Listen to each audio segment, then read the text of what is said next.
یہود کی مشابہت سے بچنے کے لیے آپ صلی اللہ علیہ وآلہ وسلم نے 10 کے ساتھ 9 محرم کے روزے کو ملانے کی خواہش کا اظہار فرمایا۔ حضرت عبداللہ بن عباس رضی اللہ تعالیٰ عنہ سے روایت ہے کہ رسول اللہ صلی اللہ علیہ وآلہ وسلم نے عاشورہ کا روزہ رکھا اور لوگوں کو بھی اس کے رکھنے کا حکم دیا، تو لوگوں نے کہا، اے اللہ کے رسول صلی اللہ علیہ وآلہ وسلم، یہ وہ دن ہے جس کی یہود اور نصارہ عزت کرتے ہیں۔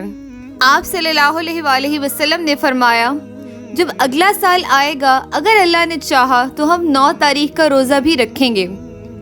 لیکن اگلا محرم آنے سے قبل ہی آپ صلی اللہ علیہ وآلہ وسلم کی وفات ہو گئی، چنانچہ 10 محرم کے ساتھ 9 محرم کا روزہ رکھنا افضل ہے۔